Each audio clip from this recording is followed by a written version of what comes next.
Look, listen up. I've been wanting to talk about something for a while now. Ruby is and will always be one of my favorite shows of all time. If y'all was there, y'all know the first volumes of Ruby was absolutely peak. Not saying that the new volumes are like really, really bad. They're like okay at most, but you know what I mean. And one of the biggest reasons for Ruby's success is this one guy. His name is Monty, and Monty did everything at Ruby. I'm not even joking with you, he legitimately touched everything in Ruby and Rooster Teeth.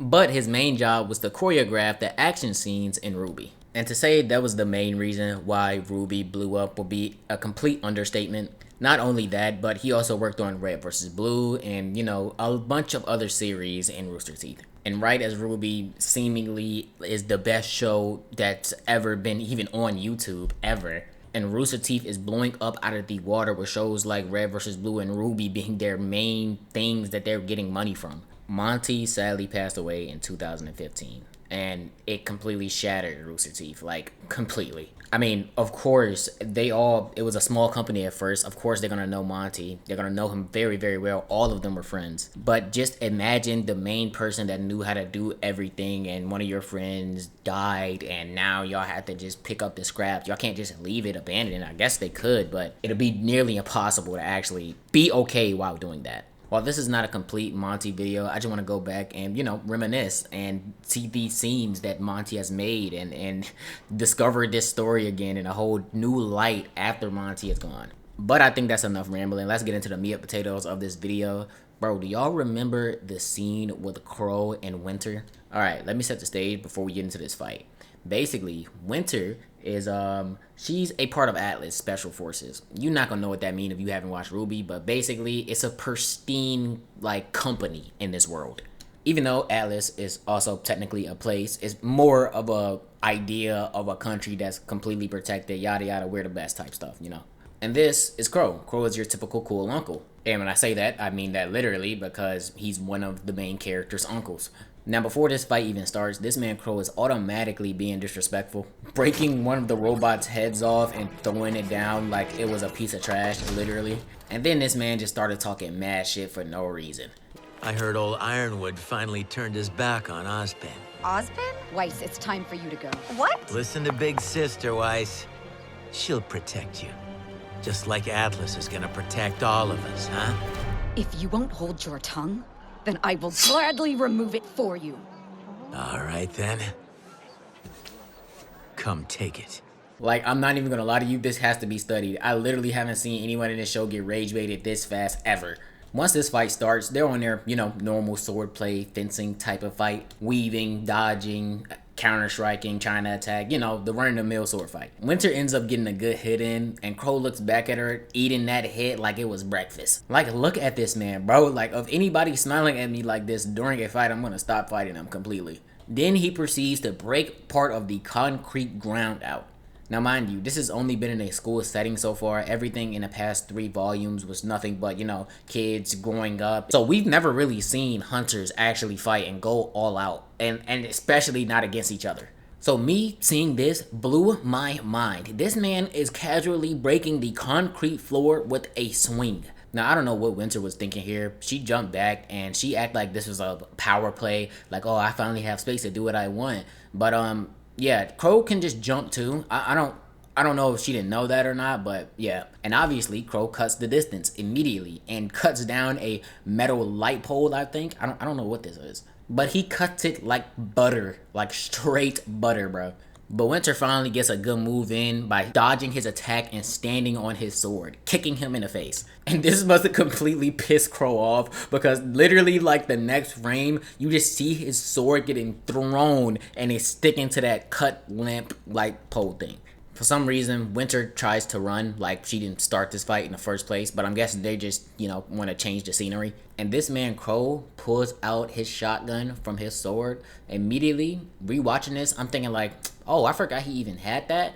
Because let's be honest, he doesn't use it that much. But why does this shotgun have the range of a sniper rifle? Like, this had to be KSG slug rounds because I doubt it does that much damage from that far away. Now, if any Ruby heads are out there, maybe y'all can explain this a lot better than I can, but I don't know what this smoke bomb is here. Maybe, you know, Crow shot some dust on her, or maybe she just can, do icy smoke or something like that. But whatever happened, it obviously pissed her off because she immediately started super dashing towards Crow. Immediately, like crazy jumps on her. And the impact from her clashing swords with him crumbled them down to ground level again. And oh my gosh, this is the first time we're seeing anything like this.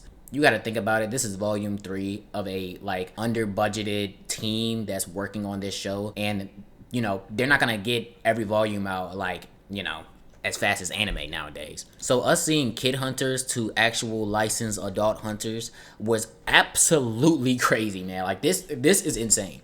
Something that I completely forgot to mention too, every time Crow is seen in this fight, he's always smiling at the camera. Like he actually doesn't care. Winter then uses her trump card, if you can call it that, and summons a bunch of birds. If you're wondering what this is, we didn't know this at the time, but if you're wondering what this is, basically she has a semblance where whenever she kills, Grim, she can use that Grim as summons, at any time really. So the birds obviously fly around Crow, annoying him enough to swing one time, evaporating the birds and almost decapitating Winter.